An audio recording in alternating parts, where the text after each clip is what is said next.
Hello student, स्वागत है सभी का हमारे चैनल रेगुलर फार्मेसी पर। स्टूडेंट, आज का इंपोर्टेंट टॉपिक है हमारा फार्माकोलॉजी पेपर 2025 को। 2025 में जो फार्माकोलॉजी का पेपर आया था उसको आज हम कवर करेंगे। पी बाई क्यू यानी previous year question paper 2025। Paper pattern कैसा होता है? एमसीक्यूज आ जाते हैं, 8 से 10 एमसीक्यू आते हैं, फिल इन द ब्लैंक और ट्रू एंड फॉल्स। टोटल आपको 20 मार्क्स मिलते हैं और टोटल आपको 20 ही क्वेश्चन देखने को मिलेंगे। तो इस वीडियो हम सारे 20 क्वेश्चनों को कवर करेंगे और आपके 20 नंबर पक्के करेंगे। क्लियर है? तो आगे बढ़ते हैं, बता टाइम वेस्टिंग वीडियो को स्टार्ट करते हैं। तो जितने भी स्टूडेंट चैनल पर पहली बार हो वो चैनल को सब्सक्राइब और वीडियो को लाइक करना बिल्कुल ना भूलें, क्योंकि ऐसे इन्फॉर्मेटिव वीडियो चैनल पर प्रोवाइड हम करते रहते हैं। तो आपका पहला प्रश्न है, मस्तिष्क यानी ब्रेन में गामा स्तर को बढ़ाने वाली दवाएं कौन सी होती हैं? जो ब्रेन में गामा स्तर को बढ़ाती हैं वो कौन सी मेडिसिन है? ए नंबर में है डायजेपम और बी में है फिनोबार्बिटॉल।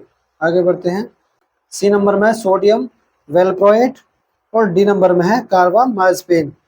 स्टूडेंट, इसमें आपका राइट आंसर है वो question number C, sodium valproate. Sodium valproate एक ऐसी मेडिसिन है जो ब्रेन में गामा स्तर को बढ़ाती है। ओके, आगे बढ़ते हैं प्रश्न 2 की ओर। प्रश्न 2, पेनिसिलिन की परीक्षण खुराक यानी टेस्ट डोज किस मार्ग से दी जाती है? जो पेनिसिलिन की टेस्ट डोज होती है वो किस रूट से दी जाती है? ए नंबर में है सबक्यूटिनियस, बी में है इंट्रावेनस और सी नंबर में है इंट्रामेस्कुलर और डी नंबर में है आपका इंट्राडर्मल। स्टूडेंट, इसका आपका राइट आंसर है question number D, intradermal. Intradermal तरीके से जो पेनिसिलिन होता है वो उसे दिया जाता है। क्लियर है? प्रश्न नंबर 3 की ओर चलते हैं।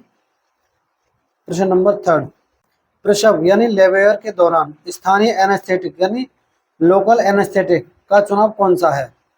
ए नंबर में आपका प्रोकेन, बी नंबर में है बुपिवाकेन और सी नंबर में है प्रोकीन और डी नंबर में आपका लेग्नोकेन। स्टूडेंट, इसमें आपका राइट आंसर है वो है क्वेश्चन नंबर बी, ब्रोपिवाकेन। ओके, आगे बढ़ते हैं प्रश्न 4 की ओर। प्रश्न 4, नॉर्मल सलाइन विलयन क्या है? जो नॉर्मल सलाइन विलयन है वो क्या है? ए नंबर में है जिसे 0.9% सोडियम क्लोराइड भी कहते हैं, बी नंबर में है एनएस एक आइसोटोनिक विलयन है और सी नंबर में है एनएस को आईवीएफ में प्रयोग किया जाता है और डी नंबर में उपयुक्त सभी यानी ऑल ऑफ दिस। स्टूडेंट, इसमें आपका राइट आंसर है वो है डी नंबर, उपयुक्त सभी। नॉर्मल सलाइन होते हैं वो ये तीनों होते हैं। क्लियर है? ओके, आगे बढ़ते हैं प्रश्न 5 की ओर। प्रश्न 5 है आपका, निम्नलिखित में से कौन सी दवा लार यानी सलाइवा में उत्सर्जित होती है?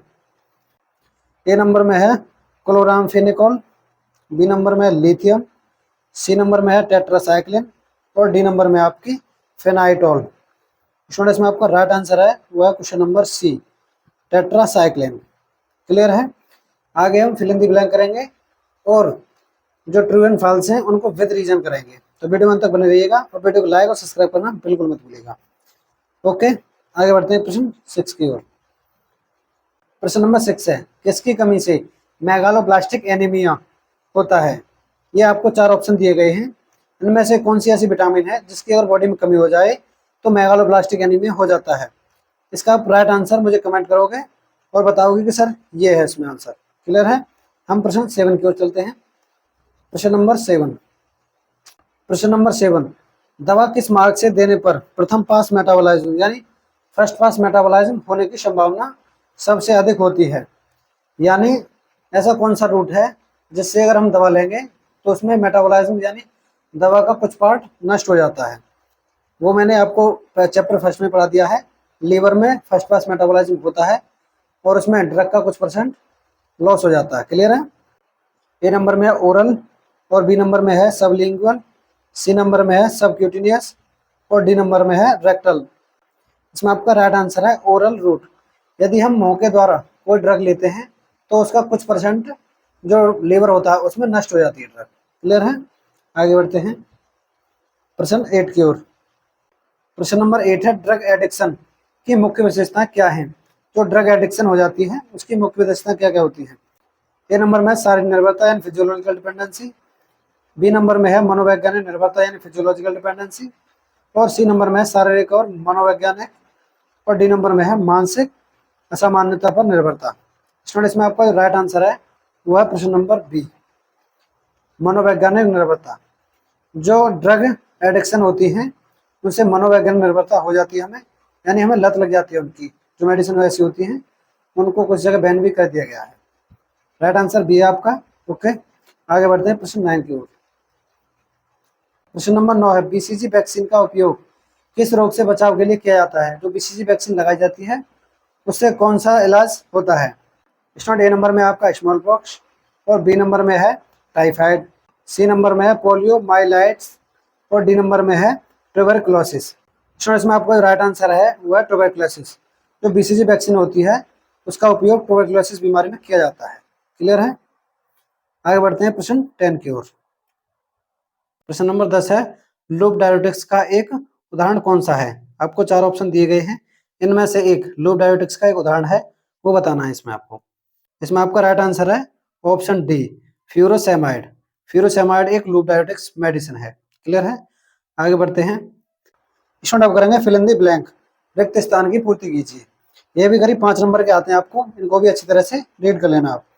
प्रश्न नंबर 11 है बार्बिचरेट किस खाली जगह है पर कार्य करते हैं। बार्बिचरेट किस पर कार्य करते हैं।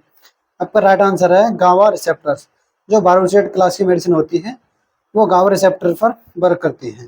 क्लियर है। प्रश्न नंबर 12 है दुर्लभ रोग के उपचार या रोकथाम के लिए आवश्यक दवा को खाली जगह कहा जाता है। स्टूडेंट राइट आंसर है ऑर्फन ड्रग। ऑर्फन ड्रग होती है वो दुर्लभ रोग के उपचार के लिए या रोकथाम के लिए यूज की जाती है। क्लियर है, आगे बढ़ते हैं 13 नंबर पर। स्टूडेंट क्वेश्चन नंबर 13 दवा को इंट्रानेजल स्प्रे एप्लीकेशन द्वारा खाली जगह के लिए दी जाती हैं। स्टूडेंट इसमें आपका राइट आंसर है डेस्मोप्रेशन। क्लियर है। स्टूडेंट उम्मीद करता हूँ वीडियो आपको अच्छी लग रही होगी। वीडियो अच्छी लगे तो लाइक और चैनल को सब्सक्राइब करना बिल्कुल ना भूलें, क्योंकि ऐसे इन्फॉर्मेटिव वीडियो हम चैनल प्रोवाइड करते रहते हैं। आगे करेंगे ट्रू एंड फॉल्स, जो कि 5 नंबर के पूछते हैं और मैं विद रीजन आपको समझाऊंगा। आगे बढ़ते हैं क्वेश्चन नंबर 14 की ओर। स्टूडेंट क्वेश्चन नंबर है 14 प्रथम पीढ़ी की सिफ्लोस्पिरिन का एक उदाहरण है। तो प्रथम पीढ़ी की सिफ्लोस्पिरिन है उसका एक उदाहरण बताइए। स्टूडेंट इसमें आपका राइट आंसर है सेफालेक्सिन। क्लियर है, आगे बढ़ते हैं क्वेश्चन नंबर 15 पे। स्टूडेंट क्वेश्चन नंबर 15 है एपिडर्मल खाली जगह करता है। जो एपिडर्मल है वो क्या करता है। स्टूडेंट आपका राइट आंसर है उच्च रक्तचाप या केंद्रीय तंत्र का उत्तेजना, हाइपरटेंशन या सीएनएस स्टिमुलेशन। ओके, आगे बढ़ते हैं। आगे आते हैं ट्रू एंड फॉल्स, सही और गलत बताने हैं इसमें आंसर। ये भी करीब 5 नंबर के आते हैं, इनको भी अच्छी तरह से आप पढ़ लेना। प्रश्न नंबर है 16 ऑक्सीटोसिन गर्भाशय संकुचन कराता है। इसमें आपको आंसर देना है ट्रू या फॉल्स में। तो इसका उत्तर है ट्रू यानी सत्य। रीजन क्या है इसमें, ऑक्सीटोसिन गर्भाशय की स्मूथ मसल्स को स्टिमुलेट करता है जिससे प्रसव लेबर के समय कॉन्ट्रैक्शन होता है। क्लियर है, यह रीजन दे दिया इसने। ओके, आगे बढ़ते हैं क्वेश्चन 17 की ओर। प्रश्न नंबर 17 है इंसुलिन की चेन ए और चेन बी में क्रमशः 21 और 30 अमीनो एसिड होते हैं। आपको आंसर देना है ट्रू या फॉल्स में। इसमें उत्तर आपका सत्य यानी ट्रू। कारण क्या है, रीजन चेन ए में 21 अमीनो एसिड और चेन बी में 30 अमीनो एसिड पाए जाते हैं। यह इंसुलिन की संरचना की विशेषता है। क्लियर है, इसमें यहाँ पर आपको क्लियर कर दिया है। क्लियर है, ओके, आगे बढ़ते हैं क्वेश्चन नंबर 18 की ओर।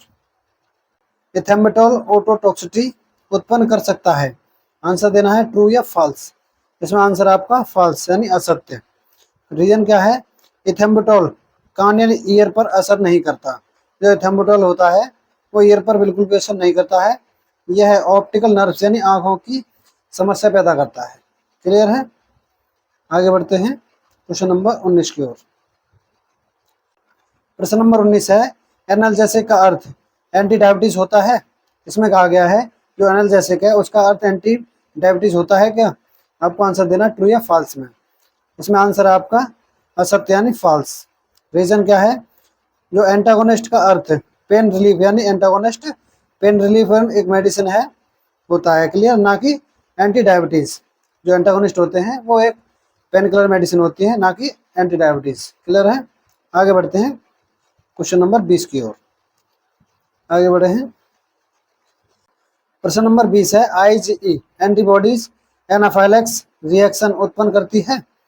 आपको आंसर देना है ट्रू या फॉल्स, जिसमें आपका उत्तर है ट्रू यानी सत्य। कारण यानी रीजन है IgE antibody hyper sensitive reaction type 1 को ट्राइजर करती हैं, जिससे एनाफिलैक्सिस होता है। उम्मीद करता हूँ वीडियो अच्छी लगी होगी। यदि वीडियो अच्छी लगी हो तो लाइक और चैनल सब्सक्राइब करना बिल्कुल न भूलें, क्योंकि हम इसी तरह के सभी सब्जेक्ट के नोट्स, PDF और ये प्रीवियस ईयर क्वेश्चन सभी प्रोवाइड कराएंगे आपको।